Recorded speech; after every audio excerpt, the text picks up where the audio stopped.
અને ત્યારે જમ્મુ કાશ્મીર પોલીસે આતંકવાદી ષડયંત્રનો પર્દાફાશ કરીને એક ડોક્ટરના ઘરેથી મોટી માત્રામાં વિસ્ફોટક સામગ્રી જપ્ત કરી છે। આતંકવાદી સંગઠન જૈશ-એ મોહમ્મદ સાથે જોડાણની શંકાના આધારે ધરપકડ કરાયેલ આરોપી ડોક્ટર અદિલ અહેમદ રાઠેરની પૂછપરછના આધારે જમ્મુ કાશ્મીર પોલીસે હરિયાણાના ફરીદાબાદ જિલ્લામાં ડોક્ટર મુફઝિલ શકીલના ભાડાના મકાન પર દરોડા પાડ્યા હતા। આરોપીના ઘરેથી RDX नहीं 360 किलो एमोनियम नाइट्रेट मळ्युं छे। रूममांथी 12 बेग, 2 ऑटोमेटिक पिस्तोल, 84 कारतूस पण बरामद करवामां आव्या छे।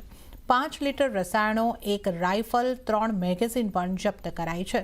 आ सिवाय इलेक्ट्रिक वायरिंग सहितनो सामान जप्त करवामां आव्यो छे।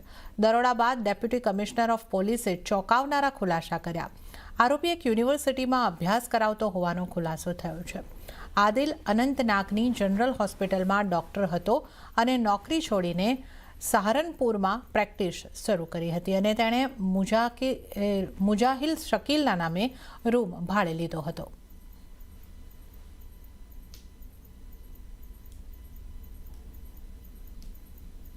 लगभग 360 kg के आसपास इन्फ्लेमेबल मटेरियल है जो कि संभावित अमोनियम नाइट्रेट है। मैं क्लियर करना चाहूँगा कि इट इज़ नॉट RDX।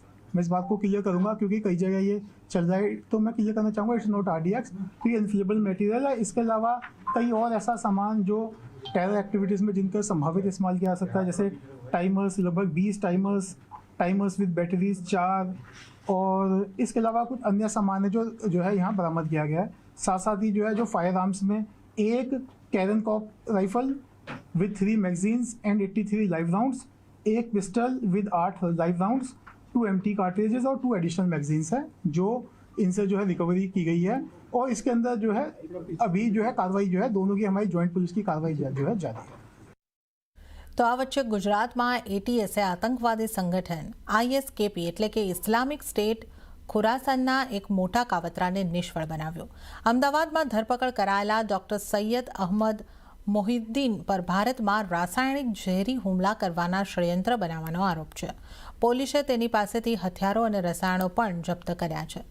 મોહિઉદ્દીનની સાથે ઉત્તર પ્રદેશના 2 અન્ય શંકાસ્પદોની પણ ધરપકડ કરવામાં આવી છે। ગુજરાત ATS અનુસાર ઉત્તર પ્રદેશના રહેનારા બંને શંકાસ્પદો લખનૌમાં RSS કાર્યાલય અને દિલ્હીના આઝાદપુર મંડીની રેકી કરી હતી।